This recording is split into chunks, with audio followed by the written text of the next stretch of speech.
The Philadelphia 76ers are off to a disastrous start to the season and showing no signs of turning things around. As the organization looks to get back on track for the season, they are beginning to expand their search outside the organization and looking for some impact players that could make a difference. Now, there has not been an encouraging start to this Sixers season. There's no ifs, ands, buts, or any way to sugarcoat that. To check in a little bit on how the team stands, we are talking about in the standings, sitting at 3-13, 14th in the Eastern Conference, and dive into the on-court product as a whole. They rank 29th in points, 29th in assists, 29th in rebounds, 29th in field goal percentage, 29th in three-point percentage, 29th in effective field goal percentage, 27th in true shooting percentage there. They are playing worse than teams that are trying to lose right now, and there are a million reasons why. Well, obviously health is the biggest storyline, with Joel Embiid only playing 4 of the available 16 games to this point, still dealing with some swelling and injury issues in those knees, which is a huge concern in the long run. Paul George obviously has suffered 2 bone bruises. It has been everything that could go wrong has gone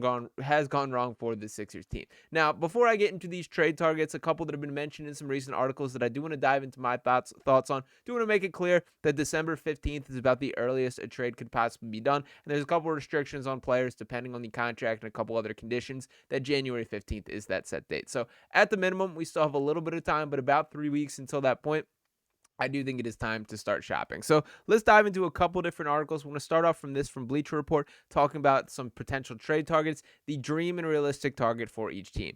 For the Philadelphia 76ers, it lists Bogdan Bogdanović as the ideal trade target. Now, it dives into a lot of kind of the offensive ability here. I just want to start off by acknowledging what he brings to the table from a statistical output. I'm not going to sugarcoat it and say this would be my dream target. 10.8 points per game for Bogdan this year, 3.2 rebounds, 2.2 assists, shooting 37.7% from 3, 33.3% from beyond the arc, shoots 44.4% on corner threes, 1,000% of his threes are assisted. He's 32 years old, 6'5", a guy who I would say is an adequate defender, maybe slightly below average there, but it is clearly the need for a offensive spark in this team. Once again, to refer to the exact stats here, we're talking about this team ranking 29th in scoring, 29th in just about every notable shooting metric there. That is what Bogdan Bogdanović does. Now, when talking about the Sixers team, there needs to be a hard look in the mirror for what their goals are, both in the short term and the long run. Obviously, ideally, it is contending for a championship. But for this specific season, do you still feel confident in your odds of digging out this hole that you dug for yourself at 3-13?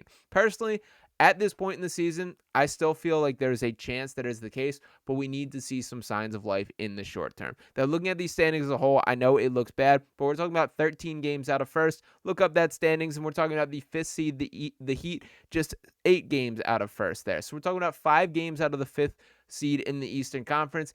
There's more than like 80%, 75% of the season left to this point. There's still time, but they got to get working. Now, my point being, and why I bring that up, that if this is a lost season, I don't see the point in making any sort of trade, sacrificing draft capital to improve a roster that just clearly is not good enough. There is still a chance this proceeds down to a lost year, and I do think we'll have a more concrete idea by the time that December 15th date rolls around. But a player that does have me excited is not also mentioned in this Bleacher Report article, and this was listed under the realistic target category. Fire me up for some Tari Eason.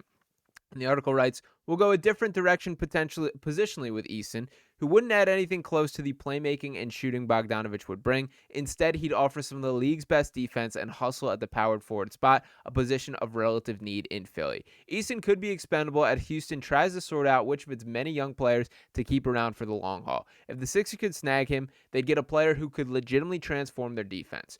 Though he only played 22 games last season, Eason ranked in the 96th percentile in defensive estimated plus minus.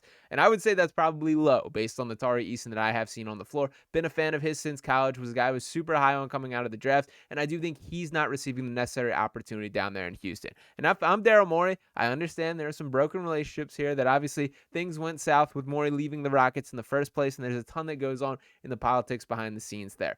But I'd be phoning up those Houston Rockets and saying, whatever players you don't believe are a part of your long-term core, we want in on. Whether that's Jabari Smith, whether that's Cam Whitmore, but Tari Eason would be at the top of my list here. I do believe this guy is a transcendent defender level of talent there that he is everywhere. Every time you watch him on the floor, the hustle, the energy, it's infectious, and that is stuff that would change things for this Sixers team. And why I think that's particularly noteworthy is I think Tari Eason checks the boxes for both a Jared McCain / Tyrese Maxey led team and a Joel Embiid and Paul George led team. That he's going to be totally comfortable being the defensive minded guy that is zeroed in on that side of the floor for either situation. And I do think that we should note kind of the difference in how those teams are structured. With Joel Embiid, the name of the game in surrounding team around him, it's shooting. You need guys that can space the floor, that are afraid to double down on Joel because there will be a kick out and open three-point look. That's kind of how you build a proper team around him. Obviously, you still need perimeter defense, playmaking, and I still think they lack in the playmaking category for this specific roster as well. There's other factors as well, but that's kind of the bare bones of it. The foundation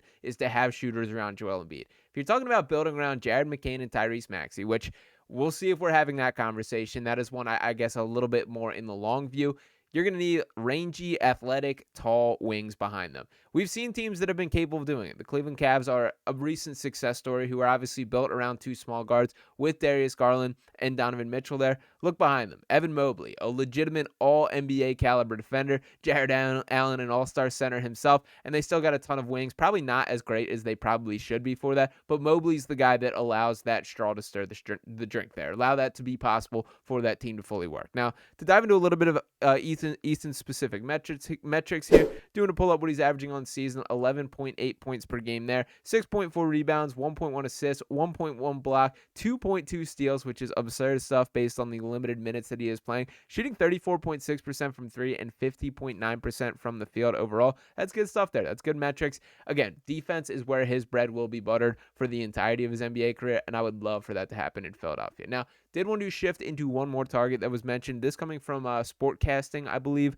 or Sportcasting was the website here, and they write for this topic here, Simone Fontecchio. So the article writes, they need more floor spacing to get back to where they were. Losing Buddy Hield and Nicholas Batum hurt them in that regard. They have one ace in the hole to save them in that regard, KJ Martin's contract. Martin is in the first year of a 2-year, $16 million contract. The second year of his current deal is non-guaranteed, so rival executives believe the Sixers will trade it. Jake Fisher reported on Mark Stein's Substack what these executives believe the Sixers will do with Martin's deal. Quote, as for any changes to the roster, the Sixers have plenty of optionality with KJ Martin's $7.9 million salary and other potential outgoing pieces, with rival executives having long expected Philadelphia to scour the power forward market as we get closer to the February 6th trade deadline. So combine their lack of shooting with their need for a power forward, and it's clear that they need a stretch four. One player who would fit what they need is Detroit Pistons forward Simone Fontecchio. Now, I'm a big fan of this guy's game. I talked about him a little bit at last year's deadline. Ultimately, he was traded away, and a guy that I thought the Sixers should have shown a little bit more interest in. To dive into what he brings to the table from a statistical standpoint here, we'll pull this up that on the season, he's been pretty limited for opportunity. 28 years old, averages 5.9 points per game, 3.0 rebounds, shooting 33.9% from beyond the arc here. 70.2% of all of his shots are three-pointers there. He's got good size at 6'8". He's kind of being squeezed out for minutes by Tobias Harris, which is a little bit funny to me in the whole context of things there. And they have other talent as well. Jalen Duren is kind of holding things down at the center position, but they go a little bit bigger than I would say most teams. Isaiah Stewart in the mix as well. The bottom line being Fontecchio has just kind of found himself on the outside looking in. That is something that I would entertain absolutely. Tari Eason for sure is probably my number one trade target across the board for this Sixers team, but they need anything right now. They need any signs of life, so I'm open to any ideas possible. I'm even open to trying to swing both of this. And I will note once again, this has been part of my level of optimism for why I was in on the Paul George sweepstakes from the start of it. If they had to trade everything to get a Jimmy Butler or another star like that, you basically have no options to go from here. While it is not ideal, that more or less this is the Sixers team, and to pull up the depth chart for exactly what they look like here, that this is kind of what the roster is fully constructed in, but you still have draft picks to trade. That KJ Martin contract is a human trade chip. Feel a little bit bad for KJ, who, by the way, I think has deserved more minutes than he has gotten on this Sixers team.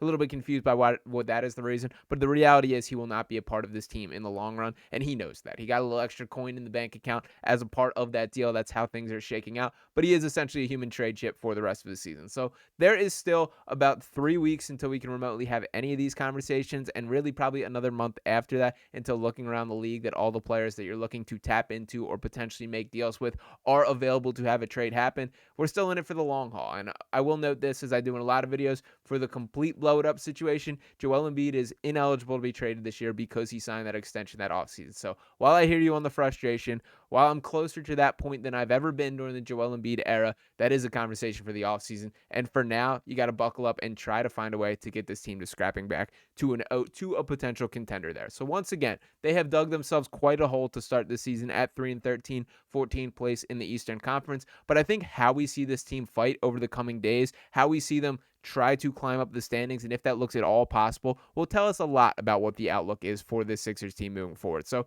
if we're getting closer to this trade deadline and we're starting to see them climb up the standings here, all of a sudden we may be looking at them getting hot at the right time and having at least a puncher's chance here. I'm not overly optimistic based on the product that we have seen on the floor, but that is basically the only option they have, is to continue competing in the short term and hope things work themselves out. We'll see how things go, but let me know what you guys think of those three targets in the comments there. They are intriguing names and honestly better options than I expected to be initially popping up here. There's still a long ways to go until these trades can become official. Plenty more names to discuss and hopefully a better product of actual basketball from the Sixers team as a whole. But let me know what you guys think in the comments. As always, make sure you're smashing that subscribe button if you have not already. Drop a like on this video, and I'll be back talking to you next time right here on Sixers Digest. Peace.